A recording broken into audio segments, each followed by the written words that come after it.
All right, so let's learn. How does this character work? Character preview, Acheron. Acheron is a DPS character who accumulates charges by inflicting debuffs on enemies to unleash her ultimate. With her ultimate, Acheron ignores enemy weakness types, drains all enemies' toughness, and reduces their type resistance. Acheron's technique can also instantly eliminate some enemy targets during exploration. This is really cool. Traces. What is the best way for me to look at this? Can I open this and... Oh, wait, I can do this, right? Is this better? Oh, shit. When battle starts, immediately gains a certain number of slash dream and applies a certain number of crimson knot stacks to a random enemy. When battle starts, immediately gains a certain number of slash dreams. You know what this means? This means that because she's not energy based, your energy does not carry over from fight to fight. Does that make sense? So in order to mitigate the idea that her energy does not carry over fight to fight, she has a different, essentially a different mechanic. So this determines exactly what she starts at, okay? When Slash Streams reaches upper limit, for every point that exceeds the limit, gains 1 stack of quadrivalent ascendance up to a maximum number of quadrivalent. Okay, this is just, they're just saying stuff because they can't say the true numbers. But QA is basically like a refund system, okay? So if you have too many ult charges, you can store up to a certain amount. And when you ult, the certain amount gets overflowed. And that's what you start at the next time. I am leak free, guys. I am leak free. I'm sorry, I don't look like leaks. I mean, I can't talk about leaks. Everyone looks at leaks, but I can't talk about leaks, okay? I'm very closely tied with Hoyo content. And essentially all Hoyo partnership teams or whatever the f. I create content for like basically every single game, so I can't talk about that shit. So this is a nice trace, okay? The Abyss. When there are 1 or 2 Nihility characters other than Acheron in the team, the damage dealt increases by a certain amount. This is very strong.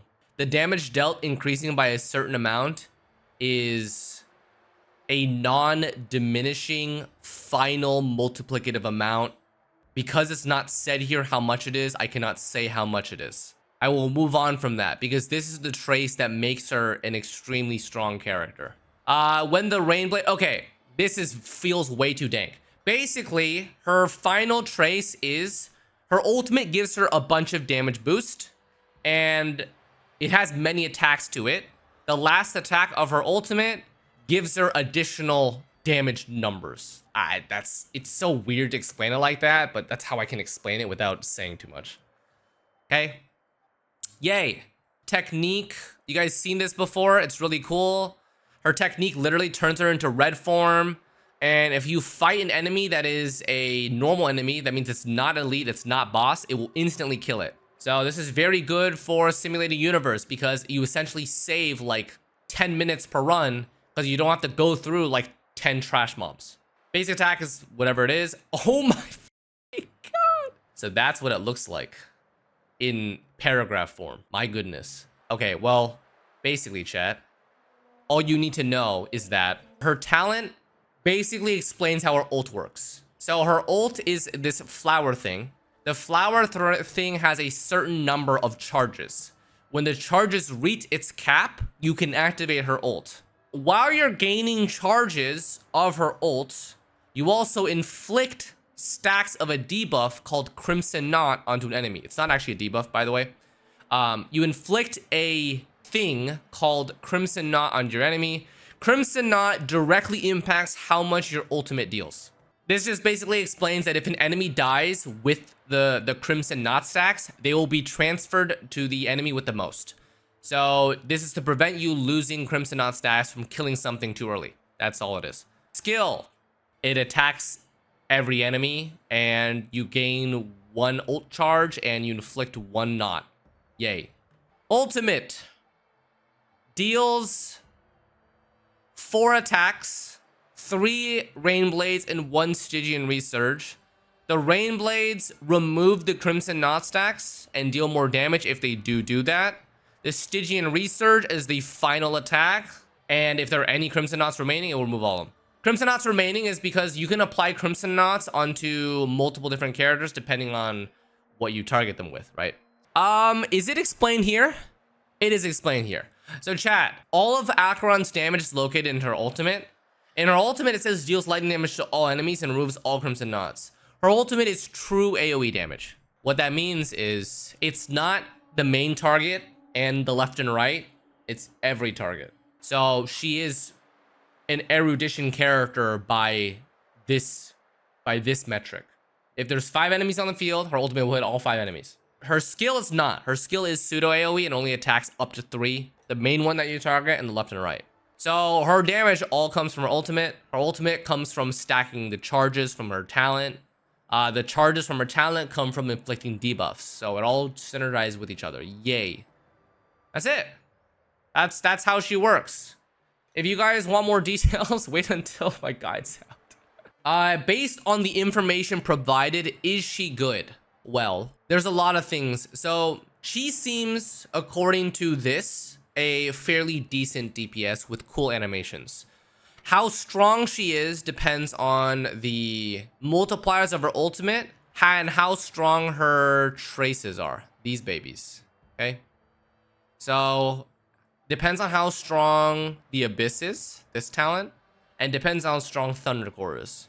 If these talents are strong, then she is strong. If these talents are weak, then she will not be as strong.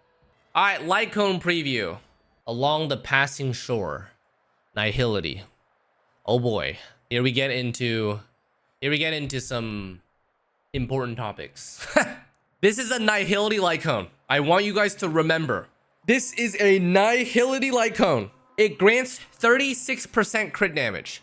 And it is the only Nihility Light Cone to grant crit damage. When the wearer hits an enemy target, inflicts empty bubbles on the enemy. Okay, the reason why I paused is because it's called something different from when I was testing. I need to ask someone if I need to change the name. Okay, inflicts empty bubbles on the enemy lasting for 1 turn. This effect can be triggered 1 time against each target for every attack the wearer launches. The wearer deals 24% more damage to targets afflicted by enemy bubbles, empty bubbles, and damage on the wearer's ultimate addition increases by 24%. So chat, if I'm not misunderstanding this correctly, this is a Nihility Light Cone that is Acheron's signature Light Cone, okay? It gives you 36% crit damage, and 48% ultimate damage, and then 24% basic and skill damage. It also does something very important. It inflicts empty bubbles on the enemy lasting for 1 turn. This implies that empty bubbles is a debuff. If this works as intended, then... Hey, the question, is there a single Nihility Light Cone that is even remotely comparable to this Well, now that this Light Cone has been revealed and we have information on this Light Cone, this is one of the big reasons why, in my opinion, she is not F2P friendly. There's multiple things that this Light Cone does that other Light Cones don't do, okay? If empty bubbles is a debuff, that means this Light Cone inflicts a debuff on the enemy. And according to this, it says this effect can be triggered 1 time against each target for every attack the wearer launches, right? So if you attack multiple targets with 1 ability, then this effect triggers 1 time against each target. So it inflicts a debuff on every target. Now that isn't as OP as it sounds. It doesn't give Acheron more stacks. But the fact that it does inflict a debuff even on her basic attack means that, well, it gives her a stack for that. Currently in the game, I believe for Nihility Light Cones, there are 1 or 2 other Light Cones that inflict debuffs. I believe Silver Wolf's signature inflicts a debuff called Ether Code, right? And then Pearls of Sweat also inflicts a defense debuff called Ensnared. So I believe those 2 are the only 2 that inflict the debuff. And if you take a look at what those Light Cones do, they don't give nearly as much stat as this one does. What about Kafka's Light Cone? See, this one is a little bit strange, and I don't really like this one. The reason why I don't like Kafka's Light Cone is because it does inflict a debuff, but only if the enemy does not have that specific debuff on them. Does that make sense? So if enemies have the debuff, then they can't be inflicted with it again. So it's kind of weird. So I guess that is also considered. So chat, this Light Cone's strong. Because that's all I can really say. It's very strong. Did they show anything else? Chat, are these on the same banner? Oh, thank God they have good night and sleep well. Because let me tell you, there are not very many Light Cones that are good for her. You know the Light Cones that would be good for her, chat? That's right. They're called Hunt and Erudition Light Cones. Because, let's be honest, Acheron is definitely more Erudition than she is Nihility. with how much damage she deals. It's all good though, it's fine. Anyways, that's not necessarily true, by the way. She doesn't have any follow-up attack. But how about this? I think the easiest way to describe it, chat, and maybe this will make more sense to you guys. You guys can view that a debuff is like free energy for Acheron. Okay? So you guys know that light cones that give energy are very strong, or relatively strong, whether that's ERR percent stat or they return flat energy, right? So for Acheron, a light cone that inflicts a debuff is essentially a light cone that gives her energy. So not having a light cone that gives her energy is griefing her ult uptime, and her ult is the most important part. All right, I think that's it though, chat. I think that's it. That's a pretty good basis. I want to tell the YouTube frogs that, listen, I get a lot of comments on my videos that like, oh, your reaction is not genuine because you already know about the character. Okay, fine, that's true. So next time when I watch the live stream, I will just act, okay? I will try my best to know absolutely nothing about the character.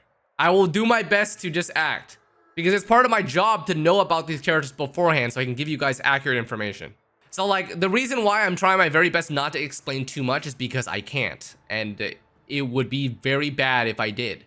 So I'm going strictly off of what this is saying, and I'm sorry I cannot go in more detail, but I hope you guys understand that at least I'm giving you guys a decent amount of information to work towards for her.